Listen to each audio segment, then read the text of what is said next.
Keep up, herb gatherer. The road to 𝘎𝘐 is mostly safe these days, but just as many bandits and wild animals stalk their prey when night falls. Keep up that pace, and maybe you'll be able to see them firsthand. There you go. We should arrive in Mid-Pond Forest by sunset, and we'll have a full moon tonight to search for the Veritas leaf. Of course I know when the full moon will be, human. All wolfkin track the moon. Our senses are heightened when it's in full showing, so we tend to plan our hunts accordingly. What do we hunt? Well, prey, of course. Animals for food, wanted criminals if you're a mercenary, stray little herb gatherers that venture too far from their home. I'm just messing with you, human. But all in all, I think it worked out pretty lucky we crossed paths. Oh yeah, my senses should be primed and ready to find the Veritas leaf once we arrive in the forest. Should be what is that saying you humans use? Piece of cake? Such a strange phrase. What's so easy about a piece of cake? Is it that it's easy to eat quickly? Or something else? It's just another thing about you humans that baffles me. No, I've never had human cake before. My diet is typically meat and small berries and other fruits I find while on hunts. No, I've not gone out of my way to eat a cake while I'm in the city. When I do visit the city, I'm typically only there for a day or so, while I collect new hunting jobs. I spend most of my time relaxing from the previous journey. Going out and eating cakes and drinking tea is something I'll leave for the nobles. Now keep up. We still have a long way to go.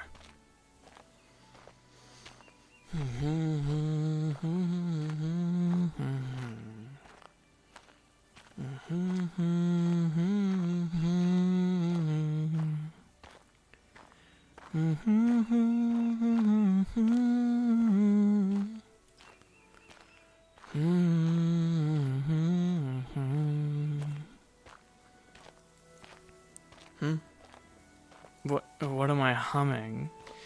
Not that it's any of your business, human. It's a melody my mother used to sing to me when I was a pup. You sure do ask a lot of questions, human. No, my mother doesn't live in 𝘎𝘐. No, my father isn't there either. Listen, I'm not here to give you my life story, human. We've got a lot of ground to cover, and you should be focused on keeping up, not chatting. I'm not snappy. I just want us to be done with this journey sooner rather than later. Time is coin, and I still want to see if I can catch up with my previous party in 𝘎𝘐 before they leave again. I need to have a word with Leo after all. No, I'm not mad. It's fine.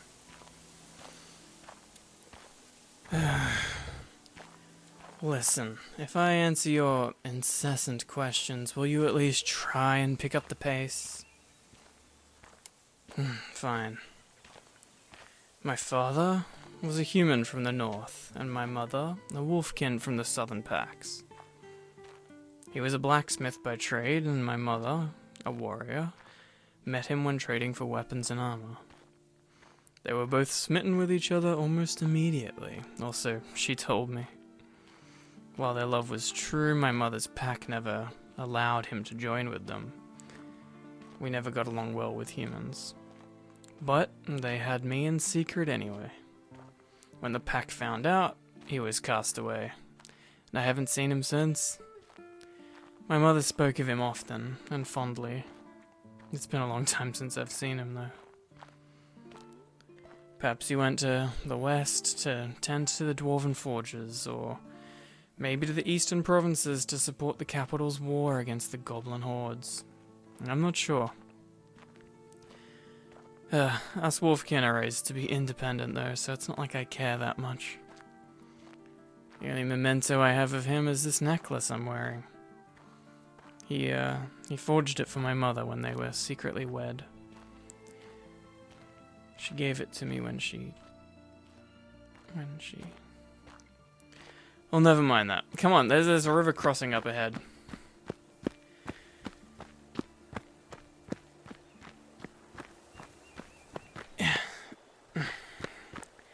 There is a bridge for this river, but it's at least another hour's walk from here. If we cross now, we can save a fair chunk of time. This river is running very fast, though. And you're probably still too weak to get across this on your own. Listen, I don't doubt your strength, little human. But the current is far too strong. You'll be swept away as far as the Barrows. Almost half a day back the way we came. Perhaps... Yeah. Get on my back. Yes, my back. Well, with both our weights combined and my sure footing, we can effectively wade across without getting pushed downstream too much. Yes, it's fine. Just don't sit on my tail or flatten my ears and it will work fine. Okay, human? Okay. Let me kneel down. Okay, ready? I'm gonna lift you up now. Move your leg. There you go. Alright. Yes, put your arms around me. That's... yeah. Okay. What is... There's that smell again. It seems so familiar. I smelt it on them when they first came into my camp, and it seems so nostalgic somehow.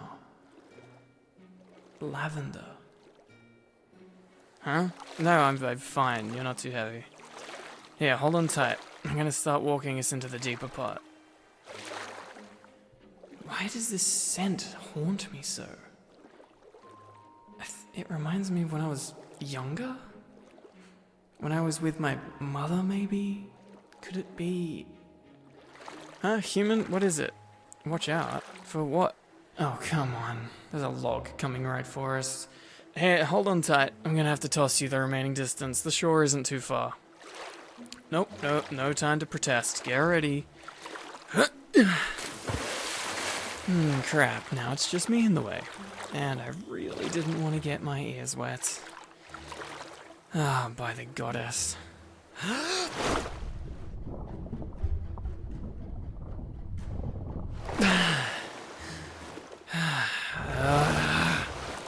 I really hate getting my ears wet. Now I'm soaked. Where in the name of the goddess did that log come from? Where's the human? Oh. Hey, you alright? You look like a drowned rat. Oh, please, you had a soft landing. It's fine.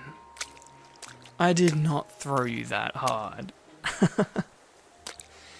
No, I'm not laughing at you, human. You just look... well, you look kind of cute. Oh, quit complaining. Here, grab my hand, I'll help you up. Are you okay? I'm good. Oh yeah, I'm fine. Wetter than I would like to be, but otherwise I'm fine.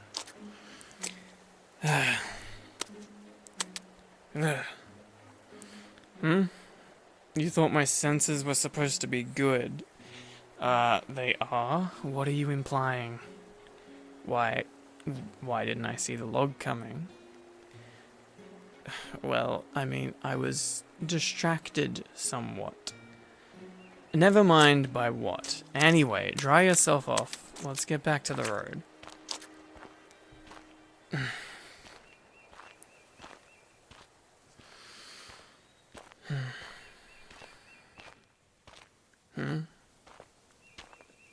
I never finished what I was saying. What do you mean? Oh, when I was talking about my parents. You mean about my mother?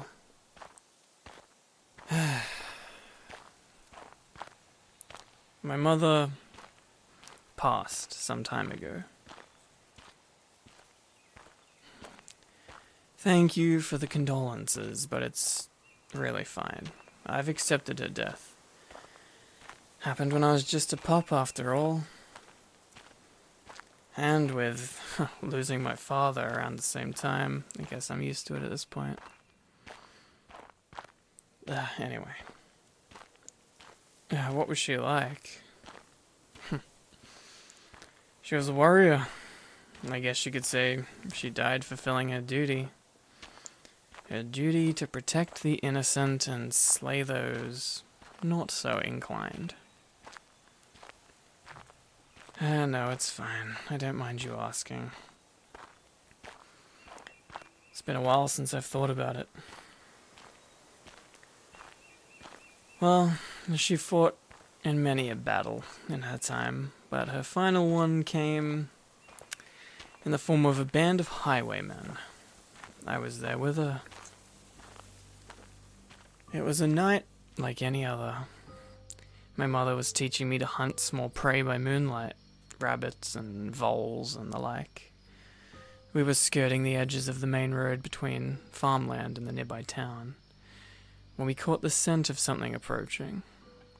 It was a woman and a few men. Farmers, from the looks of them, I suppose. One of them, more portly than the rest, appeared to be a merchant, leading a horse laden with bags full of fresh produce and meats. The woman also appeared to be carrying a small sack of some kind. What exactly it was, I couldn't make out at the time, due to the distance we were from them. We didn't care much for them to begin with, and the only reaction from my mother was to push me to stay focused on my prey and to ignore the humans. This was something she told me often, as I was frequently sneaking off to spy on humans in the nearby town, as I rarely had a chance to interact with them. Even then, we weren't hugely integrated into human society, mostly stuck to our pack in the forest, only entering human towns to trade meats for materials and such. Even then, we could tell we weren't exactly welcomed, rather treated with fear and distrust. Anyway, it was only shortly after this that we heard a rabble of men approaching from the distance. This was a different group of humans, though. We smelled the burning of torches before we saw the lights, but even then my mother halted. She could tell something was wrong about this group. She was right. They were bandits. Now, there was a food shortage going on at the time, from what I remember, and supplies were scarce. As a result, these bandit groups had grown more desperate of late, preying on the normally well-guarded main roads. This envoy was a prime target for them. Guess you can imagine what happened next. Demands were made. Some of the men put up a fight, but were quickly silenced, the rest beaten into submission. They moved to strike down the woman next. One of them knocked her out cold with the butt of his sword hilt, and I guess they wanted to avoid witnesses because one of the men moved to make what looked like a final blow. But before I had even realized, my mother had leapt from the bushes where we were hiding and drew her blade upon the group. It was 1 against nearly 2 dozen. She took one look at the slain farmers and went berserk. Wolf or human, my mother wasn't a woman to stand by and let injustice prevail. So she attacked. You ever seen a wolf maiden fight? Something to behold. I had never seen my mother so full of bloodlust. One by one she moved between them, almost dancing with her blade. And one by one the bandits fell. I could do nothing but sit there and watch. I was just a pup. I couldn't fight or help. I could only watch on in shock and awe. That is, until something caught my eye. The small sack that the woman was carrying before had fallen from her hands when she was knocked down by the bandits, and it was wriggling on the ground. And that's when I realized it wasn't food or supplies. It was a baby. The woman was still unconscious, and I could hear the babe crying over the sound of clanging metal and tearing flesh as the battle went on. Knowing it was only a matter of time before the infant was stepped on, or worse, I crawled out from my shelter and grabbed the small wrapped-up package. Unfortunately, one of the bandits noticed me and quickly turned to attack me. I yelled, and my mother swept around to dispatch him. But that moment of distraction was all it took for the final surviving bandit to land a blow across my mother's side. She screamed in pain, but didn't stop her onslaught, spinning around to deal the finishing blow to that last man. And with that, the battle was over, but not for my mother. I rushed to her side, but, well, the wound was grave and the blood loss too much. I remember seeing the light slowly fade from her eyes. Still clutching the baby in my arms, she pulled me close, pulled the necklace my father had made her from her neck. She forced it into my hands and with her dying breath bade me to let justice guide my path and to protect the innocent whom the world would do harm to. And then she was gone. And then she was gone.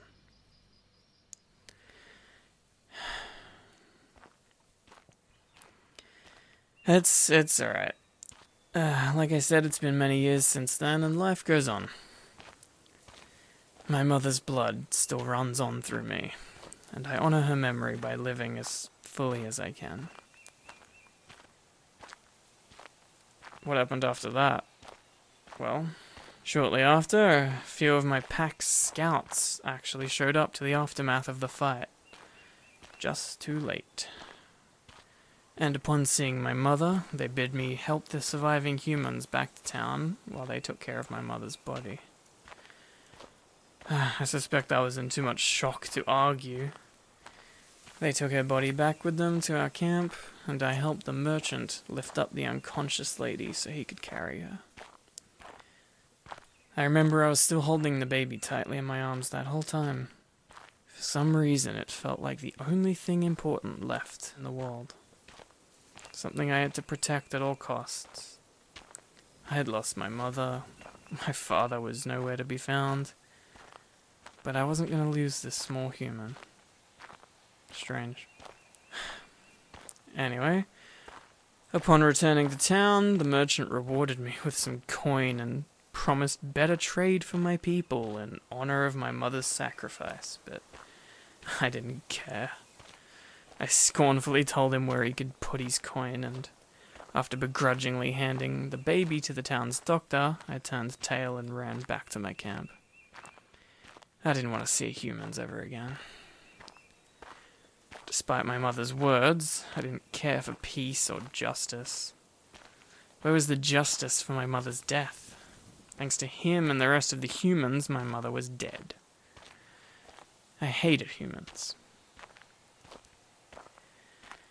Of course, it was only with time and maturity, as I grew into adulthood, that I came to see the sense in her words, but never entirely. Your lot is still a royal pain in my tail. Some of you more than others.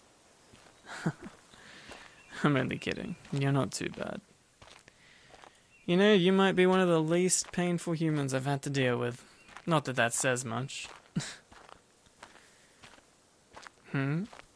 What happened to the child after that?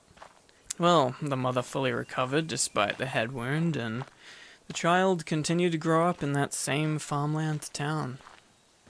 They were too young at the time to have any recollection of the events, so I imagine the whole ordeal was nothing but a foggy dream for them. But you know, I could never shake the thought of that baby from my head.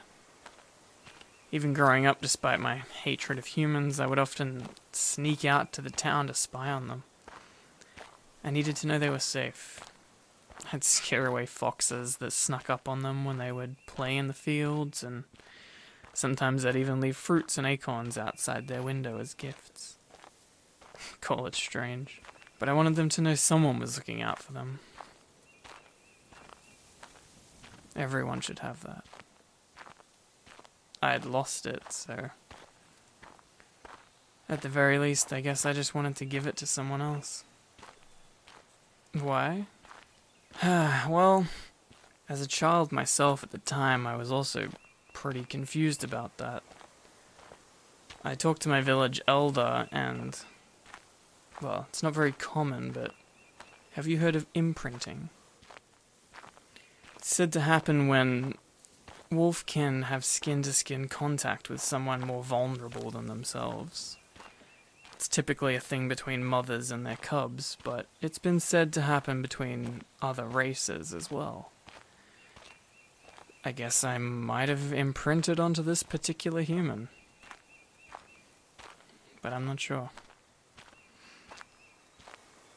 Where are they now? I'm not sure. Once I was of age, I moved north to begin working and forge my own life outside of my pack. Last thing I know, they still lived in that farm town. Yeah, I hope they're doing alright too. Anyway, that's more than enough story time for one hike. Let's keep moving. The sun is getting low in the sky and nightfall will soon be upon us. We've a few hours marching left before we reach Mid-Pond Forest, and hopefully the Veritas Leaf. So you should hold on to your energy. Less questions, more walking, herb gatherer. Yes, you're welcome, I guess. I haven't thought about that night for a while now. It's been a blur in the back of my mind for many moons. But for all the vagueness of my memories of that night, there's one thing that's still as vivid as ever. That's it. The scent. I knew I recognized it. The scent covering that wrapped up cloth. The scent that surrounded those farmlands. The scent that followed that child as it grew. Lavender. By the goddess. It's you. You were the child I saved that night. I've imprinted onto you.